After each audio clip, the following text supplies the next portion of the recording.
총리님께 수도권의 광역교통 문제에 대해서 좀 여쭤보겠습니다. 총리님 혹시 4월 22일 공청회가 있었는데요. 제4차 국가철도망 구축 계획이 확정되었습니까? 아닙니다. 아직 6월 말에 그 관련 위원회가 열려야 확정되는 걸 알고 있습니다. 예. 총리님 제가 얼마 전에도 서명부를 갖고 찾아뵀었는데 제 머리가 왜 이렇게 짧아졌는지 알고 계시나요? 예, 알고 있습니다. 예. 어떻게 이해하고 계십니까? 그만큼 김포 주민들의 그런 열망이 강렬하다. 또 어떤 형태로든지 지금 출퇴근길에 교통지옥이 돼 있는 이 지역에 대해서 아무런 대안이나 배려가 없는 데 대한 그런 어떤 절박감을 말씀해 주셨고요. 국토부 장관한테도 이 상황에 대해서는 충분히 지금 전달을 하고 있습니다. 인구가 폭발적으로 팽창하고 있는 김포, 검단 등 수도권 서부 주민들을 대표해서 제가 삭발을 하게 된 겁니다. 보시는 바와 같이 김포와 서구의 인구가 벌써 100만에 육박합니다. 그런데 여기 이 지역에서 광역교통의 문제는 교통소외 극복과 삶의 질 회복을 위한 핵심 사안입니다. 광역철도 구축계획이 2007년부터 시작됐는데 지금까지 3차까지 22개의 사업이 반영되었습니다. 그런데 보시는 것처럼 김포 인천 축에는 단 하나도 반영된 것이 없습니다. 철도는 경전 처리를 유일합니다. 그런데 확장도 불가능한 두량입니다. 국비 한 푼 지원 없었고요. 신도시 주민들의 교통분담금 1조 2천억 원으로 건설되었습니다. 출근 시간 혼잡도가 285%입니다. 이는 1제곱미터당 7명 이상이 탑승하는 정말 말 그대로 지옥을 의미한다고 보시면 될 것 같습니다. 그리고 김포 시민은 13년째 한강에서 유일한 유료다리인 일산대교 1.8km를 건너기 위해서 매번 1,200원의 통행료를 지불하고 있습니다. 김포 검단과 인접한 인천 서구의 수도권 매립지에서는 30년째 서울, 경기, 인천의 쓰레기를 감당하고 있는 것은 더 강조 안 해도 잘 아실 거라고 생각합니다.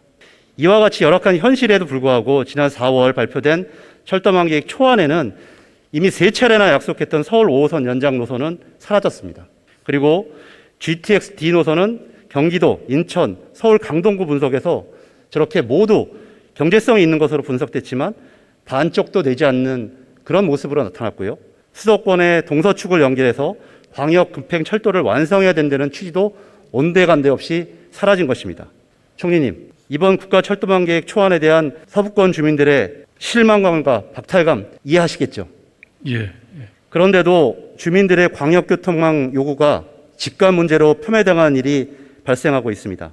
혹시 총리님 GTX-D가 안 되는 이유가 집값 때문이라고 혹시 보고받으신 적은 있습니까? 아닙니다. 그 지역 주민들의 간절한 염원을 표명하는 표현이라 저는 생각합니다. 2기 신도시는 참여정부 당시 집값 폭등 문제를 해결을 위해서 추진되었습니다. 그러나 주택 건설과 교통대책 마련에 큰 격차가 발생하고 있습니다. 신도시 건설과 광역교통 개선대책 사업비 반영 비율입니다. 10년 이상의 격차가 발생하고 있습니다. 그래서 주민들이 참다 못해 요구하고 난 뒤에 교통망을 구축하다 보면 집값에 일부 영향을 주지 않을 수밖에 없습니다. 하지만 이것이 교통망 구축을 하지 않을 이유는 절대 안 된다고 생각합니다. GTX-D를 비롯한 광역교통 대책을 집값 문제로 치부하는 것은 전 분말이 전도된 것이라고 봅니다. 정말 주민들의 고통을 외면하는 처사입니다. 2기 신도시의 정당하고 절실한 요구는 집값 때문이라고 많은 사람들이 얘기하면서 최근에 보시는 것처럼 특정 지역에서는 2중, 3중의 교통 호재를 국토부통부가 허가해 주었습니다. 이런 문제에 대해서 주민들은 더없이 허탈해하고 있는 것이 지금의 상황입니다. 총리님, 집값 때문에 교통망을 구축할 수 없다는 것이 본말이 전도된 것이고 불균형을 심화한 것이라고 저는 생각하는데 어떻게 생각하시는지요? 의원님 견해에 동의를 합니다.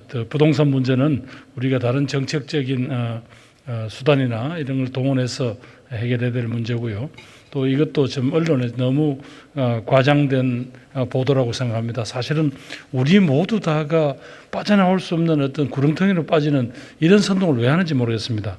그리고 의원님께서 말씀하신 대로 아까 이야기한 인도권역하고 이런 부분들은 이게 이제 민자로 이분들이 일단 민자 사업자가 결정이 됐지 않습니까? 그러면서 이 사람들이 이제 소위 자기들 나름대로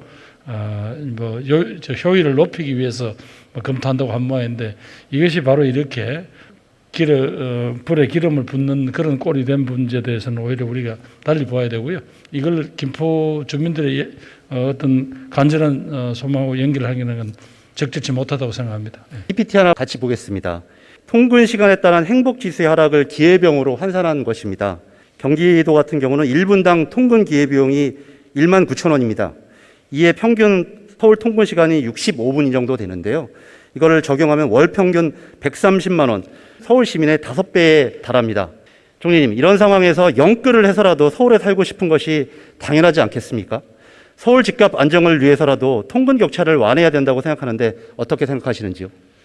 의원님, 하여튼 이 GTX 문제만이라도 지금 이번에 의원님께서 지적하신 대로 적어도 이 지역 김포 금단 지역의 적어도 이 100만 가까운 이분들의 문제를 해결하기 위한 아까 5호선 연장이라든가 또 BRT 노선을 더 넓힌다든가 이런 등등 어떻게든 긴급한 교통 대책을 마련하라고 대도시 광역교통청에다가 그렇게 요청을 하겠습니다. 한 시민이 저에게 보내주신 문자입니다. 8년째 4시 30분에 기상해서 밤 10시에 귀가합니다. 같이 살지만 가족이 없는 것 같다고 간절히 말씀하십니다. 가장으로서의 역할을 할 수 있게 해달라는 그런 말씀들을 저에게 주셨습니다. 이것이 모든 수도권 서부 주민들의 저는 마음이라고 생각합니다. 총리님, 정부의 신도시 정책에 따라 이주한 주민들을 더 이상 저는 실망시켜서는 안 된다고 생각합니다. 교통 불균형과 불공정은 반드시 해소되어야 됩니다. 총리로서 기재부, 국토부, 광역교통청 등 각 부처의 의견을 조율하고 더욱 적극적인 역할을 간절하게 부탁드리겠습니다. 예, 이 지역 주민들의 간절한 염원 또 의원님이 주신 그 말씀 하여튼 어떻게든 전달하도록 하겠습니다. 네. 예.